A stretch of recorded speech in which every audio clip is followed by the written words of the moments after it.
Jonas here at CR Components. Today I'm going to be going over the assembly of the gearbox on the GRM Drive Motor. All the parts in front of me is what you're going to be needing today. I'm going to start off with actually assembling the gearbox itself, all the parts that go in it.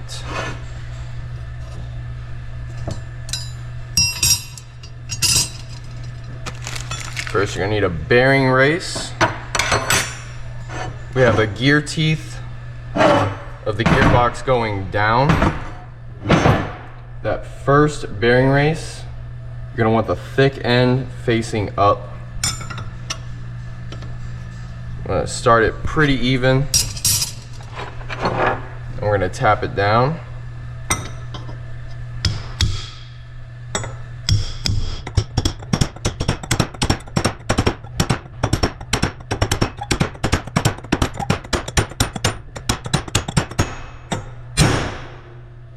Do want to be careful as you approach the groove in there for your large snap ring that you're not actually smacking the groove.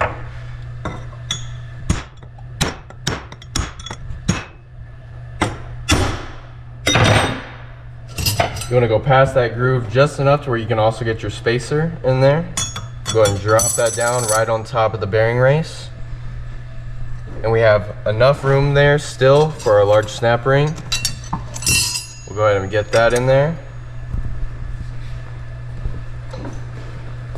Got some large snap ring pliers. You could probably go with a pair like this that is large enough to fill up those holes. We're gonna go ahead and use the big one though.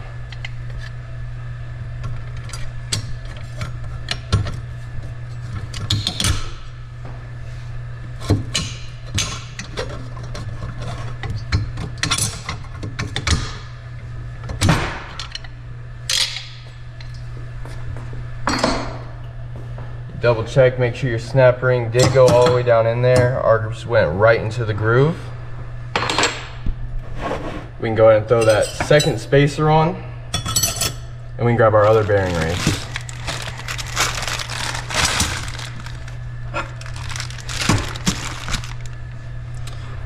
This one's going to be opposite the last one, so that skinny side will be facing up.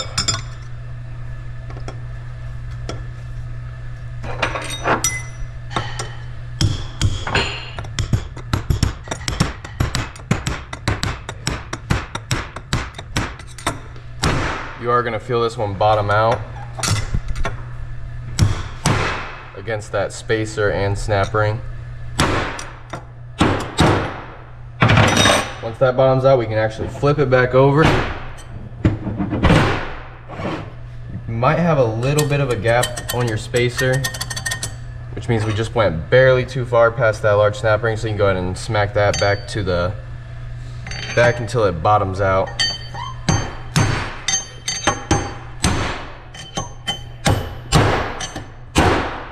Like that. Flip it back over. We can get one of our bearings in there.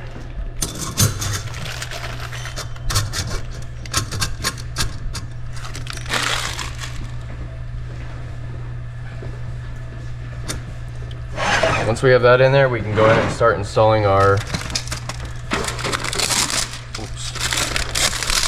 We can go ahead and start installing our face seals.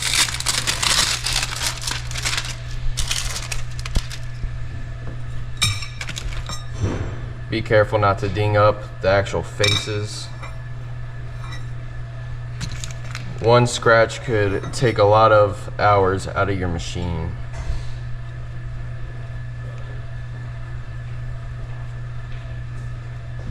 We will make sure to clean the surface again before we install the gearbox to the brake housing. When getting these started, they can be a little difficult.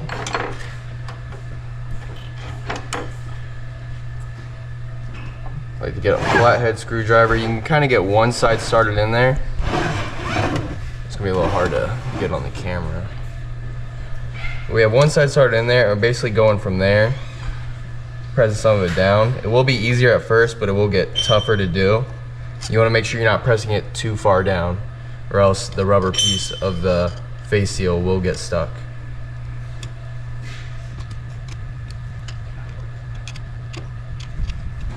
You're basically just working your way around, keeping pressure on the lip that is sticking up still.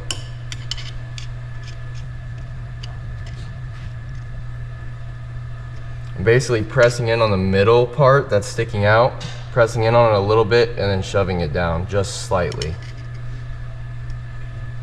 You will see it work itself down. You kind of go back and forth, take your time with it.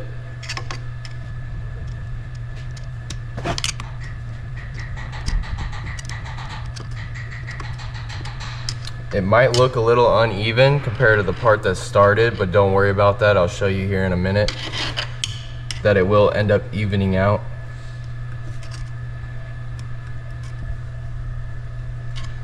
Once you have every bit of that rubber worked down in, I like to take my palms, put it right on the face seal, put my weight down on one side, right back to the other, and kind of squish it down back and forth.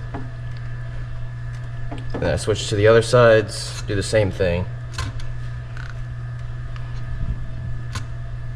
Make sure it bounces.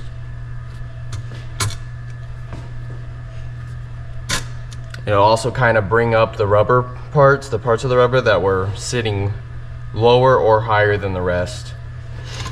Basically evening it all out. Take a look. It's sitting nice and even. Once we have that face seal in, we can actually switch to our brake housing. We can install that face seal.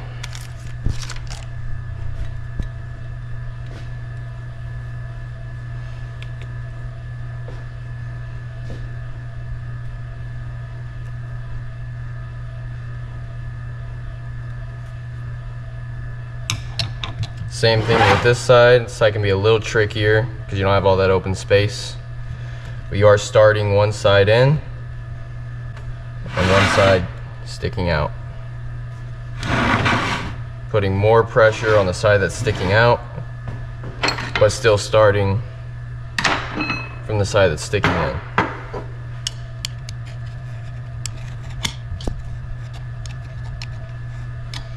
I don't know what it is with the lip of this housing, but sometimes you can just kind of take your flathead, just sort of smooth it around. Not so much with this one, with the gear housing.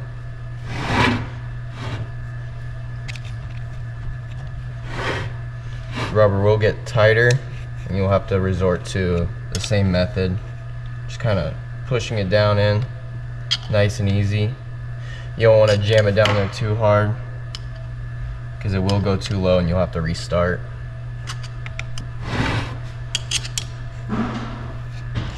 This one actually went in very nicely. Because you don't have as much room to get your whole palm on there, I like to take a shop towel and do it because you could slip off this edge and it's pretty sharp. Same thing, you just want to kind of go back and forth, make sure your face seal is moving, it's bouncing, springy. There we go. Now that both face seals are in, I like to take another clean shop towel and a little bit of brake cleaner. We're just going to wipe these down nice and gently. You don't want any contaminants, anything on these face seals when they're being installed. And those are straight out of the box. I did put my hands on them a little bit, but even straight out of the box with clean hands, they do sometimes have a little bit of dust or whatever on them.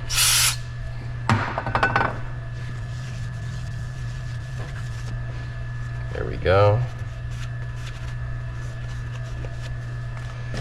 Then we're going to take a little bit of hydraulic oil.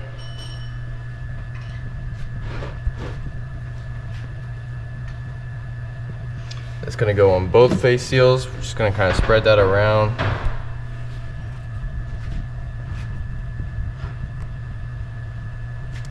That way they don't have a dry start once they're installed.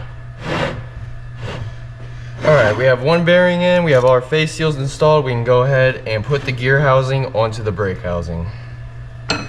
Simply gonna flip it over nice and gently. Let your face seal catch the weight of that bearing. We're gonna go straight over top with it and nice and slow over.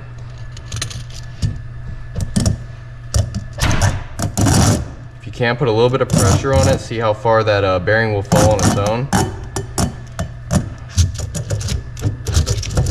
And with this next part, you're gonna wanna be very careful. Get a skinny punch, and your threads are right next to this bearing race. So you're gonna wanna go on the outside of the bearing race as far as you can, which isn't very far, because you also don't wanna smack the cage, because that will bend. But the bearing race will go straight down. So very nice and slow and gentle, we'll go back and forth. Also, your housing is going to want to get in the way a little bit. It's just rotating on the bearings. So just adjust that however you like.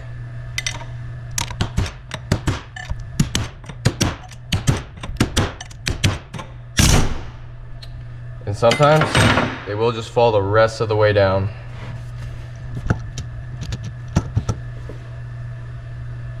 You can double check, make sure your face seals are actually touching. These ones are directly connected and they are lined up nicely. We're gonna grab our other bearing.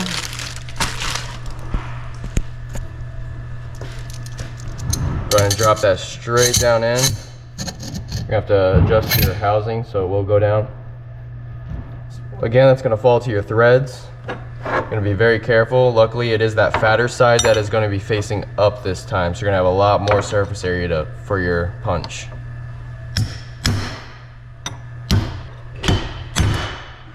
Just make sure you have enough threads showing there. We can go ahead and throw our nut on. If you're having a hard time getting the nut started, you may need to go back and hit your bearing a little bit more to expose some more threads and give your nut some room to actually get started. Before we put the nut on, we are going to put some gear oil around the threads.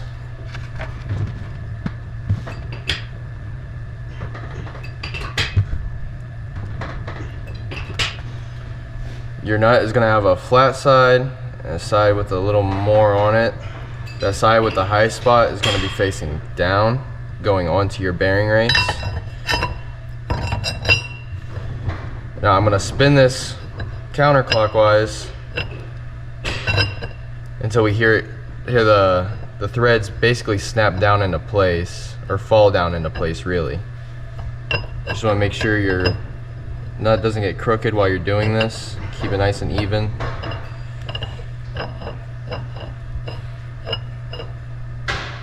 Might take several rotations.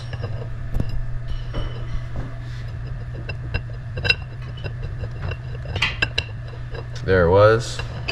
We can go ahead and get it started. As far as we can go by hand.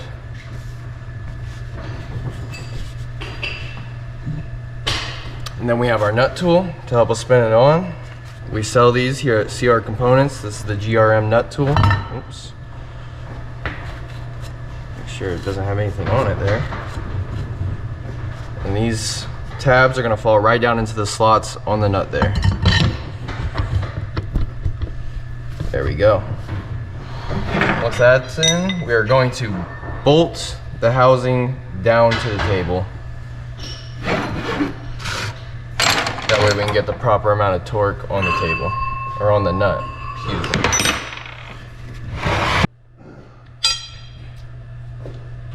Get a nice big breaker bar, throw that in the top of the nut tool. After we've got it started, we can go ahead and start spinning that sucker on.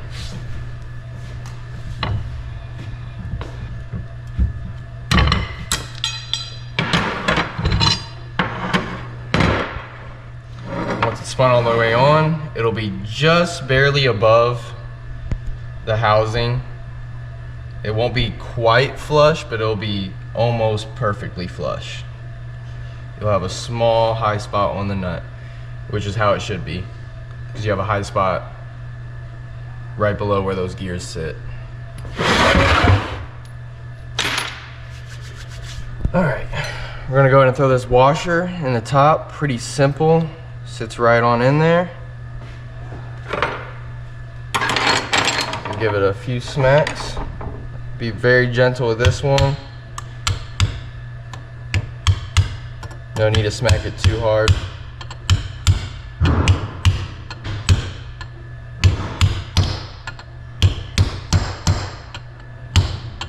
And you will feel it bottom out. We can go ahead and put those pull-out pins into the motor. Just gonna line them up, try to get them as straight as possible. We'll get a nice fat punch over that and smack it down.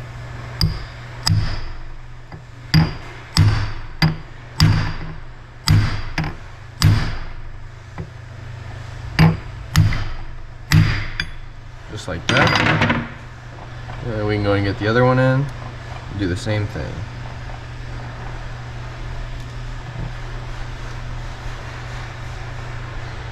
If you're having a hard time keeping it straight up, you can probably use a little bit of grease.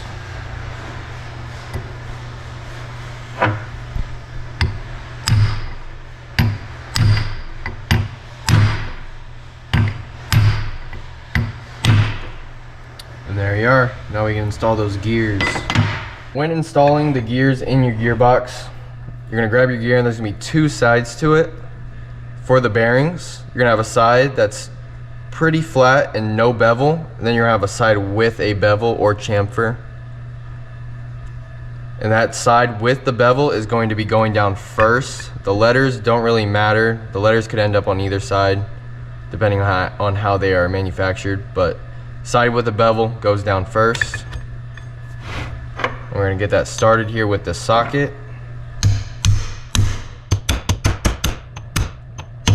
Once it gets flush with that gear post, I'm going to come off of the center into the gear, tap it the rest of the way down, that way we're not damaging the gear post.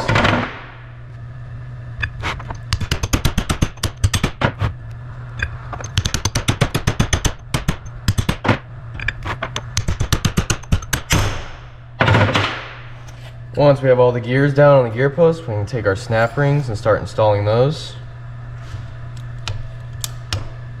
And all those should snap right down into their grooves.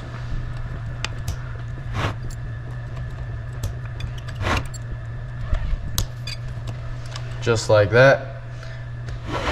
I have the ends of the snap ring on the flat side of those gear posts as well. Then we can kind of flip this over.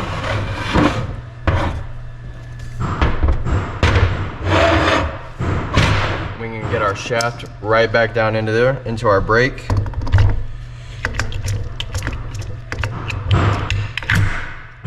Then we can flip it back over to the gearbox.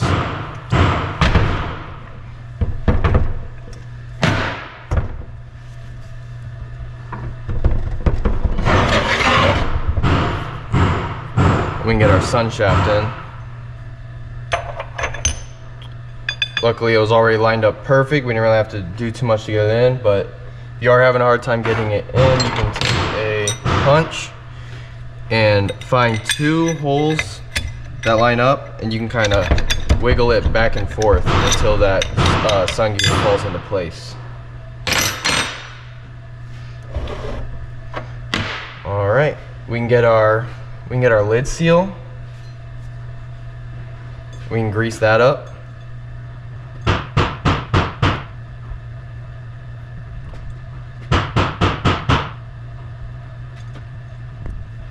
Once that's greased up, we can start sliding it into the groove.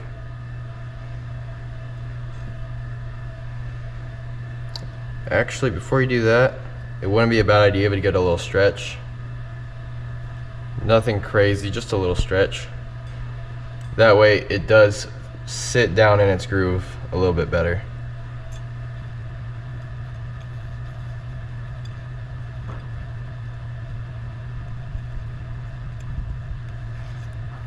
There we go. Once that is in, we can go ahead and grab our oil and fill our gearbox full of oil. I'll go grab that really quick. Got our bucket of gear oil here. Start out by hitting all the gears. 5 pumps there. I do a couple pumps in between all the gears.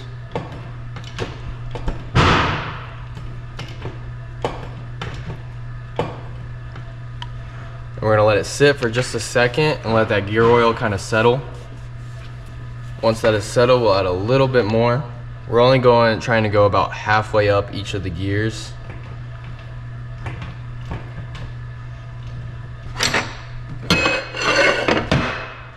All right, once you have all your oil in, go ahead and grab your lid.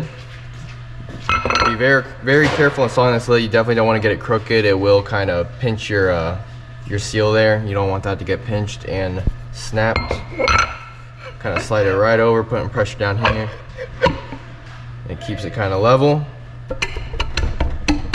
Kind of get it started by hand a little bit.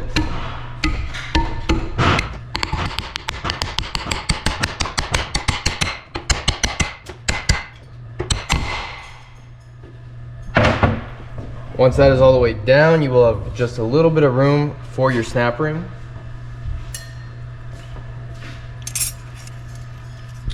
You can kind of do your snap ring either way you want, doesn't matter. I have a personal preference of putting this pointy side or this angle here on the right.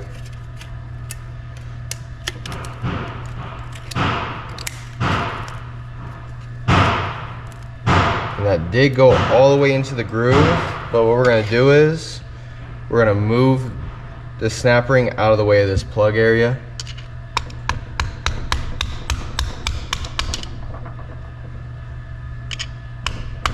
Just like that.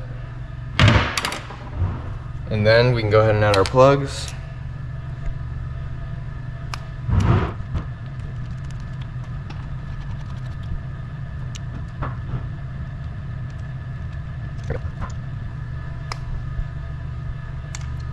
Get all those snug, and once you've done that, you have finished assembling the gearbox for your GRM drive motor.